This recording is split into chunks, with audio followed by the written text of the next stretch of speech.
성경에는 그 의미와 뜻이 이렇게 명확하지 않아서 굉장히 해석하기 어려운 구절들이 있습니다. 이단들은 바로 이러한 난해한 구절들만 딱 모아 가지고 그것을 자기네 방식으로 이렇게 해석을 하죠. 그래서 사람들의 호기심, 원래 사람들은 그 잘 모르는 거에 호기심을 더 갖잖아요. 그래서 호기심을 충족시키면서 그러면서 "이거다. 이런 뜻이다."라고 하면서 포교를 하고 미혹을 합니다. 이것은 뭐 지금만이 아니고 초대교회 때부터 있었습니다. 그래서 사도 베드로는 이렇게 이야기를 합니다. 그중에 말씀이 있으면 한번 올려 주십시오. "그중에 알기 어려운 것이 더러 있으니 무식한 자들과 굳세지 못한 자들이 다른 성경과 같이 그것도 억지로 풀다가 스스로 멸망에 이르니라." 그러니까 성경 말씀이 좀 난해한 구절을 억지로 풀다가 망한다라는 거예요. 그래서 이렇게 얘기합니다. "성경의 모든 예언은 사사로이 풀 것이 아니니." 사사로이라는 것은 개인적으로 자기가 무슨 계시를 받았다 해서 이렇게 풀 것이 아니다라는 거예요. 오해의 증거가 있어야 되고 검증이 있어야 된다 것입니다. 그런데 오늘날 이단 사이비들은 그냥 사사로이 풀어서 자기네들끼리의 그 논리를 만들어 가지고 그렇게 사람들을 속이고 있습니다. 가장 난해한 구절, 성경에 있는 그 구절을 꼽으라면 베드로전서 3장 19 절에서 20 절입니다. 한번 여러분들도 이 말씀을 읽으면서 '이게 무슨 뜻인가?' 아마 좀 의문을 가졌을 텐데 한번 같이 읽겠습니다. 시작. "그가 또한 영으로 가서 옥에 있는 영들에게 선포하시니라. 그들은 전에 노아의 날 방주를 준비할 동안 하나님이 오래 참고 기다리실 때에 복종하지 아니하던 자들이라. 방주에서 물로 말미암아 구원을 얻은 자가 몇 명뿐이니 겨우 8명이라." 아마 이 성경이 굉장히 저도 공부하기 전에는 참 이 말씀이 무슨 의미인지 그냥 나름대로의 그냥 해석을 갖는데 나름대로의 해석을 갖다 보면은 대부분이 다 틀립니다. 얼핏 저 말씀을 보면은 '아 예수님이 저 지옥에 가서 어 구원받지 못한 사람들에게 복음을 전했구나.' 특별히 저기 보니까 노아 홍수 때 다 죽었잖아요. 노아 가족 외에는. 그러니 그 많은 사람들이 다 죽었으니까 그 죽은 사람들을 구원하기 위해서 복음을 전했구나. 이렇게 얼핏 봐서는 그렇게 이해가 됩니다. 실제로 로마 카톨릭은 이 구절을 근거로 해서 연옥 교리를 만들게 됩니다. 카톨릭 교리에는요. 천국과 지옥만 있는 것이 아니고 천국과 지옥 사이에 연옥이 있습니다.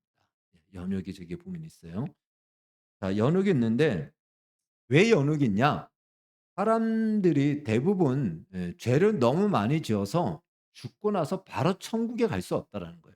죄를 너무 많이 지어서. 그래서 그 죄 씻음의 장소가 필요하다라고 해서 이 중간 지대인 연옥을 만들어낸 겁니다. 그래서 여기서 연옥은 지옥은 아니지만 지옥과 비슷해요. 그래서 지옥에 고통이 좀 있는 거예요.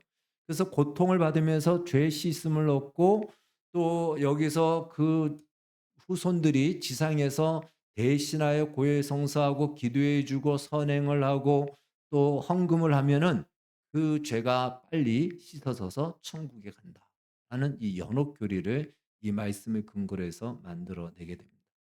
그리고 이 연옥이 있으면 연옥의 한쪽 끝자락과 이쪽 끝자락에는 림보라는 것이 있어요. 선조림보, 유아림보. 이 선조림보는 구약 성도들이에요, 구약 성도들. 아까 그 노아의 홍수 때 죽었던 사람들, 구약 성도들이 천국에 못 가고 다 이 선조림보에 있고 또 유아림보는 태아 때 낙태를 됐던가 또는 유아 때 죽었던 아이들, 그러니까 자범죄를 짓기도 전에 죽었던 아이들이 있는 곳이 유아림보다라는 겁니다. 그래서 예수님이 바로 로마 카톨릭의 이 베드로전서 3장 19절 20절 말씀을 옥에 갔다라는 것을 저 림보에 갔다라는 거예요. 연옥에 가서 거기에는 림보에 있는 사람들에게 복음을 전했다고 이렇게 해석을 합니다. 그런데 이것은 사실 성경적이지 않고 성경에는 연옥을 한 번도 얘기한 적이 없습니다. 실제로 이 로마 카톨릭은 베네딕트 17 세가 2007 년도에 저 림보 교리를 폐지하지 않다라는 거죠, 자기들이 봤을 때도. 그래서 연옥 교리는 아직도 그들이 가지고 있는데 이것은 바로 베네딕트 16 세가 2007 년도에 폐지하게 됩니다.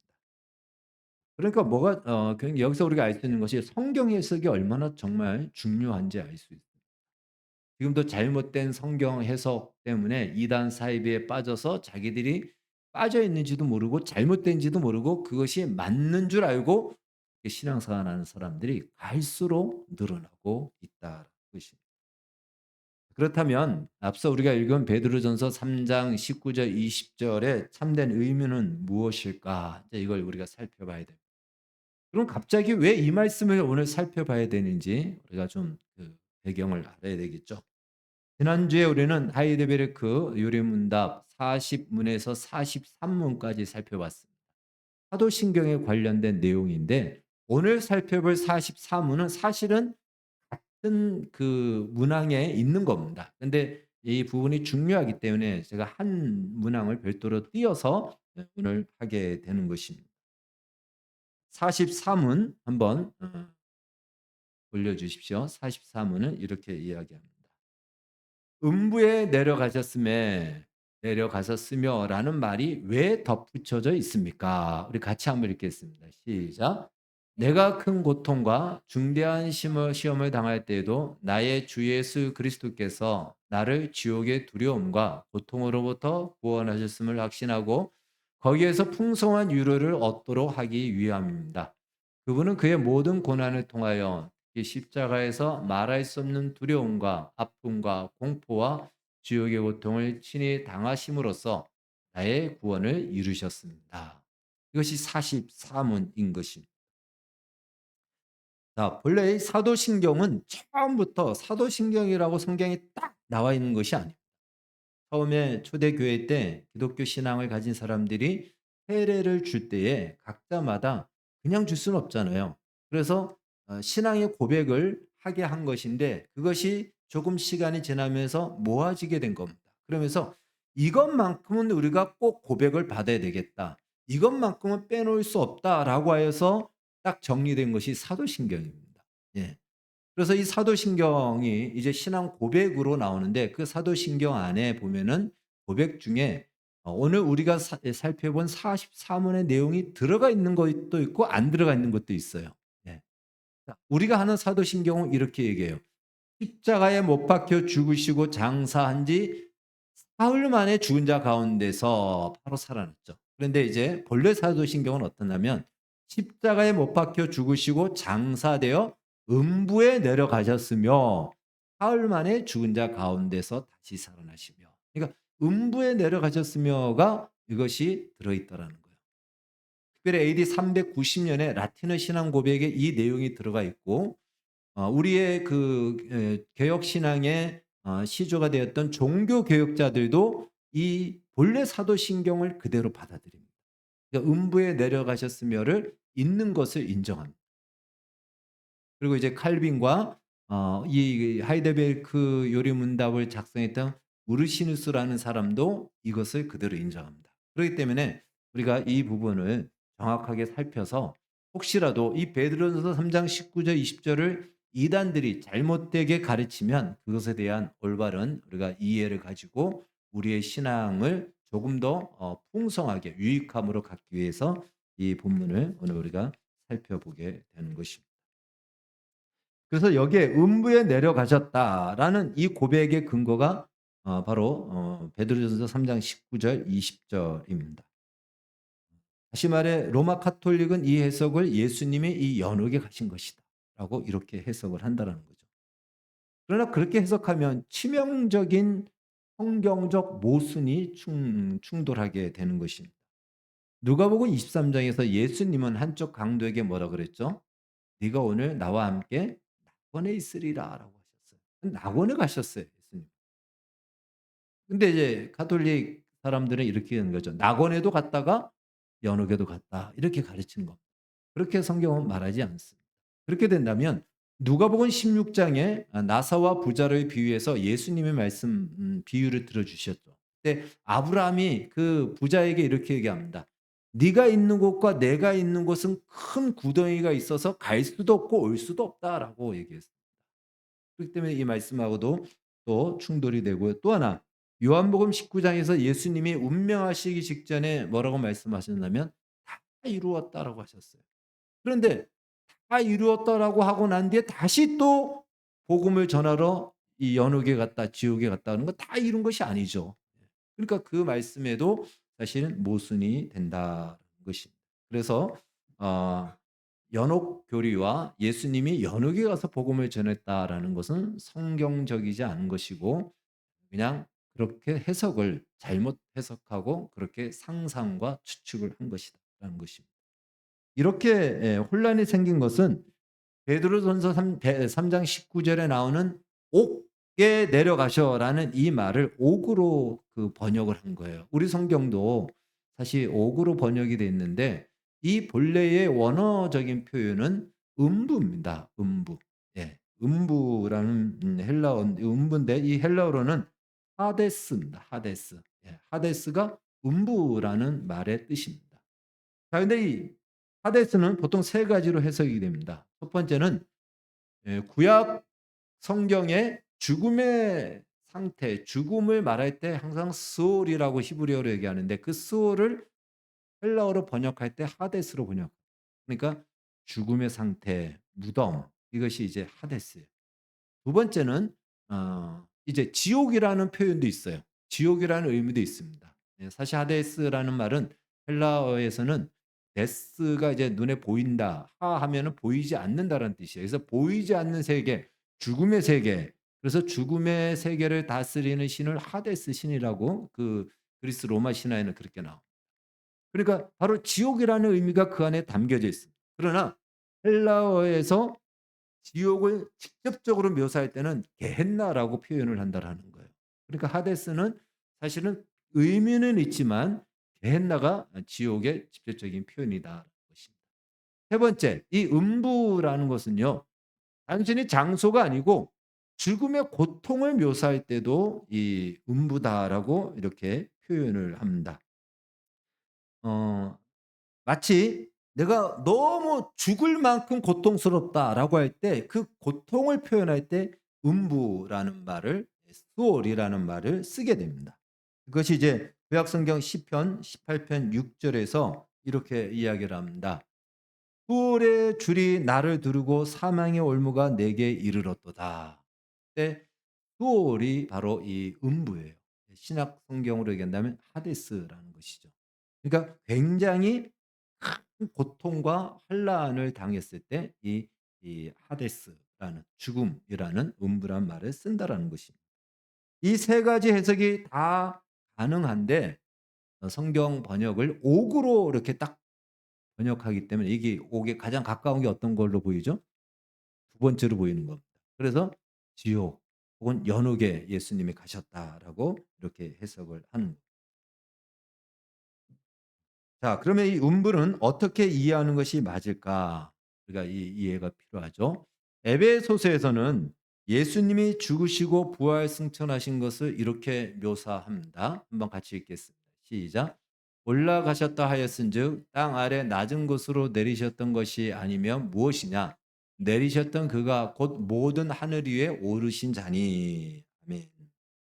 그 예수님이 이 세상에 와서 죽으신 그 곳을 땅 아래 낮은 곳으로 묘사.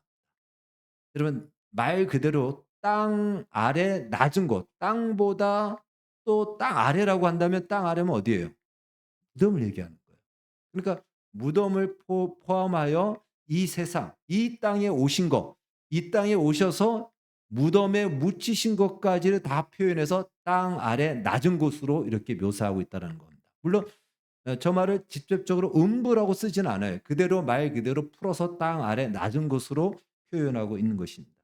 그러니까 에베소서에서는 하늘과 땅 아래, 하늘과 이 무덤을 포함한 이 세상을 대조하고 있는 거예요, 두 군데로. 하늘에 계셨다가 이 땅에 오신 것을 땅 아래 낮은 곳으로 오셨다라고 이렇게 묘사한다라는 것입니다. 무덤을 포함해서 말 그대로 이 세상 전체를 통틀어서 말 그대로 음부, 하데스, 하늘나라와 대조하여 설명하고 있다. 웨스터민스터, 우리가 지금 하이데베르크인데 웨스터민스터 대요리문답, 수요일 날 우리가 공부하고 있죠. 여기 오신문에서 이렇게 이야기합니다. 그의 죽음 이후 그리스도의 낮아지심은 어디에 있습니까? 같이 읽겠습니다. 시작. 그의 죽음 이후 그리스도의 낮아지심은 그가 묻히신 것과 제3일까지 죽은 자의 상태와 사망의 세력 아래 계속 있었던 것입니다. 이것은 다른 말로는 그가 음부에 내려가셨으며 라는 말로 표현되었습니다. 다시 말해 음부에 내려가셨다라는 것은 지옥에 가셨다라는 것이 아니라 이미 사망 권세가 지배하고 있는 이 세상 전체가 지옥을 포함해서 이 세상이 죽음의 권세가 지배하고 있는 이 전체가 음부라는 거예요. 그러니까 이 세상에 오신 것 자체가 음부에 오신 것. 그것을 얘기합니다. 예수님이 이 땅에 오셔서 사역하신 그 사역의 예언을 이사야 선지자는 이렇게 묘사하고 있습니다. 이사야서 61장 1절 같이 읽겠습니다. 시작. 주 여호와의 영이 내게 내리셨으니 이는 여호와께서 내게 기름을 부으사 가난한 자에게 아름다운 소식을 전하게 하려 하심이라. 나를 보내사 마음이 상한 자를 고치며 포로된 자에게 자유를 갇힌 자에게 노임을 선포하며. 아멘. 자, 여기 보면 마지막 절에 갇힌 자에게 노임을 선포하며 이 말씀이에요. 예수님이 이 땅에 오셔서 복음을 전하신 것을 이렇게 묘사하는 거예요. 갇힌 자에게 노임을 선포하셨다. 똑같아요. 베드로전서 3장 19절에 나와 있는 그가 또한 영으로 가서 옥에 있는 영들에게 선포하시니라. 똑같은 이 표현을 이 말씀이 그대로 하여 주고 있는 것입니다. 다시 말해 죄로 말미암아 죽음의 장소, 마치 죽음에 갇혀 있는 이 세상이 어떤 곳이다? 음부라는 곳입니다. 그러니까 예수님이 이 땅에 오셔서 복음을 선포하신 것, 이것이 말 그대로 음부인 것이고 복음을 선포하셨다라는 베드로전서 3장 19절, 20절에 19절의 해석이 되는 것입니다. 예수님은 마태복음 16장에서 이렇게 이야기를 합니다. 베드로에게 시작. 또 내가 네게 이르노니 너는 베드로라. 내가 이 반석 위에 내 교회를 세우리니 음부의 권세가 이기지 못하리라. 여기 음부의 권세가 똑같이 하데스예요. 예. 그러니까 음부는 죽음, 사망의 권세. 이 세상은 죄로 말미암아 죽음이 지배하는데 그 권세가 너를 이기지 못하리라. 그러니까 이 세상에 있는 사단의 세력, 죽음의 권세를 잡은 자. 이것이 바로 음부라는 것입니다. 그런데 지옥으로 묘사를 한 거, 이것이 이제 좀 성경의 번역상 오해가 있는 것이고 또 우리가 바로 이해를 해야 될 필요가 있는 것입니다. 예. 그러나 이제 이것은 장소적인 개념이고요. 하이데베르크 요리문답을 작성한, 우리가 공부하고 있는 이것을 작성한 분이 이제 우르시누스라는 분인데 이분과 종교 개혁자인 존 칼빈, 요한 칼빈은 이 음부를 두 번째 해석, 첫 번째 해석이 아닌 세 번째 해석으로, 죽음의 장소라는 이 세상도 있겠지만 바로 음부의 고통, 죽음의 고통으로 이 본문을 해석합니다. 이 음부의 해석을 단순히 장소의 문제가 아니라는 것이죠. 앞서 살펴본 시편 18편 6절처럼 116편 3절도 음부를 고통으로 해석합니다. 한번 같이 읽겠습니다. 시작. 사망의 줄이 나를 두르고 스올의 고통이 내게 이름으로 내가 한란과 슬픔을 만났을 때. 저기 스올이 바로 헬라어로 한다면 하데스예요. 음부라는 거예요. 음부의 고통이, 그러니까 지금 다윗이 굉장한 고통을 받고 있는 상태를 이 음부의 고통, 하데스로 표현하고 있습니다. 또 요나서에 보면은 요나가 물에 빠졌을 때 물고기가 요나를 삼키죠. 여러분 생각해 보십시오. 물고기 뱃속에 들어갔다고 생각해 보십시오. 그게 깜깜하죠. 뭐 얼마나 깜깜하겠습니까? 악취가 나고 얼마나 그 두렵고 깜깜하고 악취의 공포의 두려움에 떱니까? 그걸 이렇게 묘사했습니다. 요나서 2장 2절 같이 읽겠습니다. 시작. 내가 받는 고난으로 말미암아 여호와께 불러 아뢰었더니 주께서 내게 대답하셨고 내가 스올 음부의 뱃속에서 부르짖었더니 주께서 내 음성을 들으셨나이다. 그러니까 죽음과 같은 그 고통 더 이상 이거 최고의 고통이다라고 표현할 때 이것도 음부의 고통 음부라는 것입니다. 바로 그것을 이야기하는 것이죠. 빌립보서 2장 6절 8 절은 우리가 잘 알고 있는 말씀입니다. 같이 읽겠습니다. 시작. 그는 근본 하나님의 본체시나 하나님과 동등됨을 취할 것으로 여기지 아니하시고 오히려 자기를 비어 종의 형체를 가지사 사람들과 같이 되셨고 사람의 모양으로 나타나사 자기를 낮추시고 죽기까지 복종하셨으니 곧 십자가에 죽으심이라. 예수님께서 본래 하나님이신데 창조주이신 그분이 인간의 모습으로 이 땅에 오신다는 것 자체가 예수님에게는 고통인 것입니다. 율법을 만드신 분이 율법 아래 나시고 율법을 지키는 자로 그 자리에 이동을 한 것 자체가 그것이 바로 고통인 것입니다. 뿐만 아니라 십자가의 그 죽음을 십자가의 심판과 죽음을 겪으시고 무덤에 장사되는 것 그것이 음부의 고통이다라는 것입니다. 그러니까 예수님이 이 땅에 오신 것 자체가 음부의 고통이 시작된 거예요. 그 과정의 모두가 우리 인간이 겪는 모든 감정을 우리의 연약한 감정을 한계를 똑같이 느끼신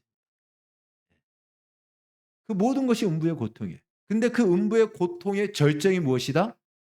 십자가의 죽음이요 무덤에 장사되는 것. 이것이 이제 음부 고통의 절정이라는 것이죠.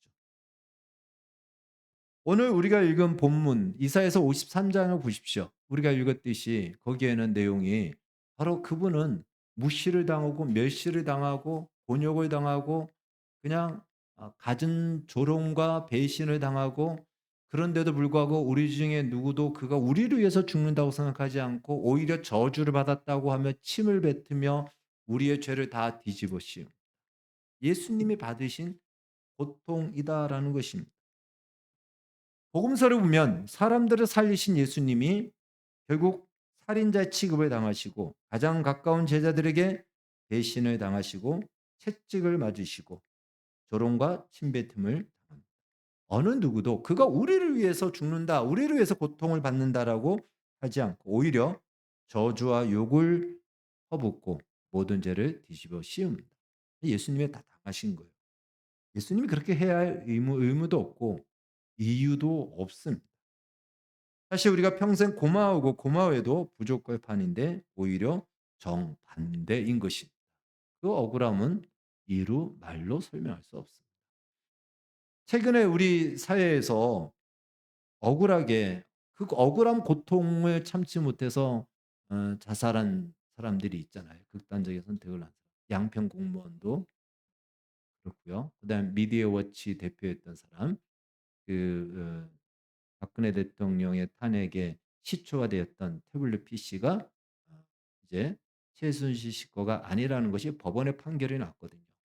그러면 그것을 그렇게 조작했던 사람들에 대해서 예 바로 그것을 바르게 정정하기 위해서 했는데 이 권력 앞에 한계를 느끼면서 이 사람이 죽으면서 유서를 써서 남겨 놓은 거 그 억울함 그 진실을 알리고자 했지만 그 한계 속에서 그 진실이 통하지 않으니까 죽음으로 자기가 그것을 증명했던 것입니다.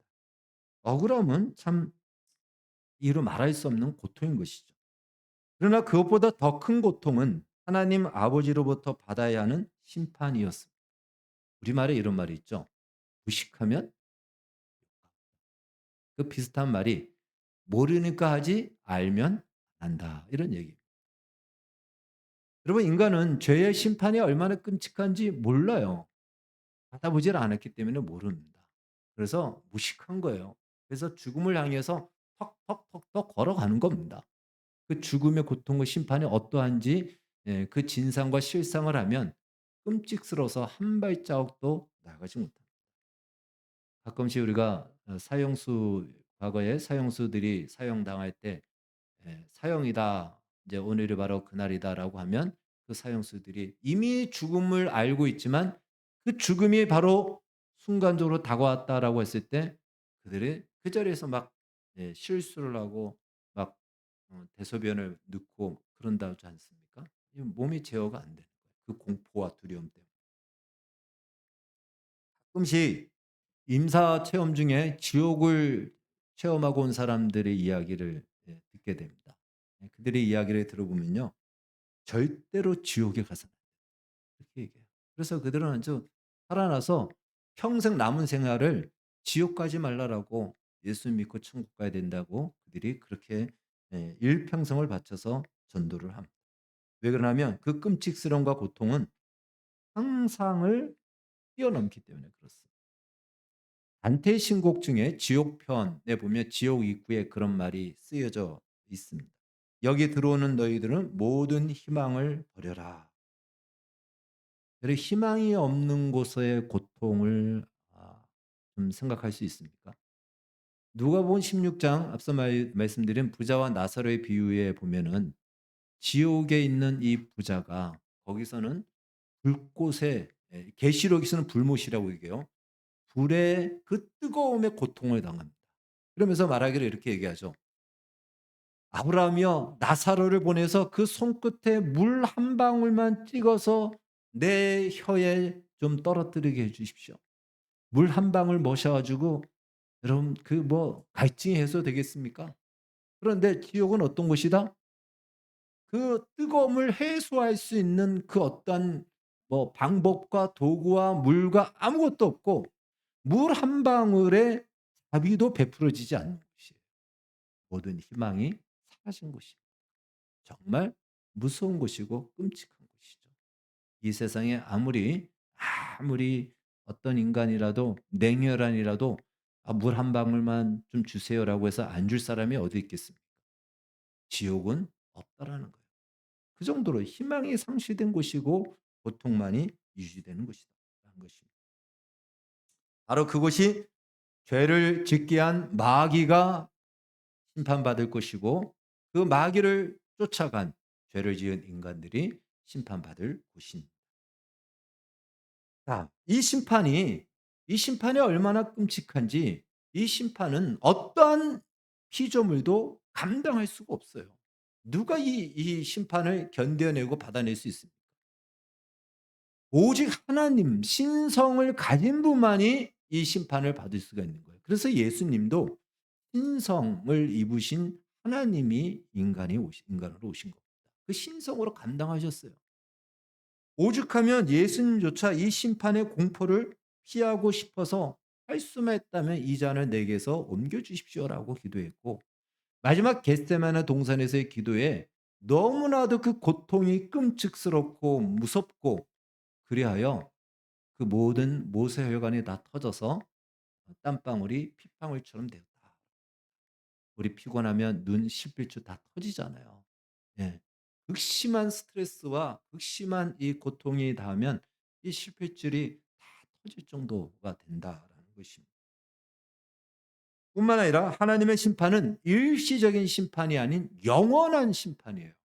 영원히 단절되는 것입니다. 영원전부터 항상 함께 하셨던 예수님 하나님이셨는데 제2 하나님이셨는데 성부 하나님으로부터 영원한 단절 버림을 받아야 했습니다. 그리고 사람이 버림을 받았다라는 것이 얼마나 충격입니까? 그냥 내가 친한 친구한테도 배신당하고 버림받으면 그 충격이 얼마나 큽니까? 부모로부터 버림을 받았다. 얼마나 큽니까? 영원히 하나님으로부터 버림을 받았다라는 것은요. 이건 알 수 없는 트라우마죠. 예수님이 그걸 받으셨습니다. 한마디로 예수님이 받으신 고통은 이루 말로 설명할 수 없는 고통이라는 것이죠. 그 고통이 어떤 고통이다? 음부의 고통이라는 것입니다. 베드로전서 3장 18절에서 그리스도께서 육체로는 죽임을 당하시고 영으로는 살리심을 받으셨으니라고 말합니다. 바로 그 육체의 이 죽음, 심판, 그냥 죽는 것이 아니고 심판받아 죽는 거예요. 그러나 영으로는 그로 인하여 우리의 구원을 이루셨고 선포하셨다는 것입니다. 히브리서 5장 7 절은 예수님의 고통을 이렇게 묘사합니다.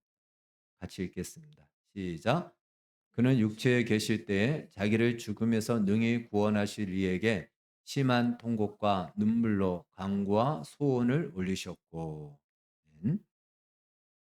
심한 통곡과 눈물. 예수님이 심한 통곡과 눈물로 호소를 할 수밖에 없는 고통을 겪으셨다. 종합하면 음부에서 복음을 선포하셨다는 것은 죽음이 지배하는 바로 이 세상에 오신 것부터 음부의 고통이 시작되었고, 바로 그 죽음의 절정, 심판의 절정이라고 하는 십자가의 죽음을 당하신 것입니다. 육체로는 죽음을 당하셨고 이로 말미암아 영으로는 복음을 선포한 것이다. 자, 그렇다면 예수님은 왜 이렇게 이런 음부의 고통을 예수님이 받으셔야 했을까? 이 굉장히 중요하죠. 첫 번째는요. 우리의 죄에 대한 심판을 머리카락만한 것도 남겨놓지 않기 위해서입니다. 그래서 다 받으셨어요. 성경의 표현대로라면 뿔이라도, 그러니까 이 머리카락이 조금의 어떤 틈도 남겨놓지 않기 위해서 우리의 죄에 대한 모든 심판을 아주 물샐 틈 없이 다 받으신 거예요. 그래서 사람은 이 구원의 문제에 대해서요 굉장히 약합니다. 그래서 많은 사람들이 쉽게 이 구원의 문제에 잡히면은 노예가 돼 버려요. "너 그렇게 살아서 구원받을 수 있겠어? 구원받으려면 이렇게 해야지." 거기에 넘어가는 거예요. 이단에 넘어가는 이유가 다 그거. 예수님의 고통을 헛것으로 만드는 거예요. 그럴 수가 없죠. 예수님이 그걸 알고 어떻게 하셨다? 이 끔찍스러운 음부의 고통을 다 당하심으로 우리가 받아야 될 영원한 심판까지도 예수님이 다 받으신 거예요. 그래서 더 이상 우리의 죄 때문에 우리의 어떠한 자격 때문에 우리가 심판받을 이유가 이 복음이에요. 이 음부의 고통, 음부로 내려가셨음에 담겨 있는 복음의 아주 중요한 내용인 것입니다. 내가 여기에 뭘 더 할 필요도 없고 더 해서 조건과 자격을 갖출 그런 것이 전혀 없다라는 거예요. 시작부터 완성까지 예수님이 하셨다라는 거예요. 예수 그리스도를 믿는다는 것이. 두 번째는요. 우리가 구원받음으로 우리에게 주어지는 복, 은혜, 변화가 있다면 무엇일까요? 다음 주일이 이제 성탄 주일입니다. 성탄 주일이 되면 항상 언급하는 성경 구절이 있습니다. 그것은 바로 마태복음에 나오는 말씀이죠. 아들을 낳으리니 이름을 예수라 하라. 이는 그가 자기 백성을 그들의 죄에서 구원할 자이심이라 하니라. 그리고 난 뒤에 23절에서 이 구원의 목적과 이유를 설명합니다. 보라 처녀가 잉태하여 아들을 낳을 것이요 그의 이름을 임마누엘이라 하리라 하셨으니 이를 번역한즉 하나님이 우리와 함께 계시다 함이라. 구원의 목적, 구원하시는 이유가 무엇이냐면 구원함으로 우리에게 주어진 변화는 바로 임마누엘, 즉 하나님이 우리와 영원히 함께 하신다.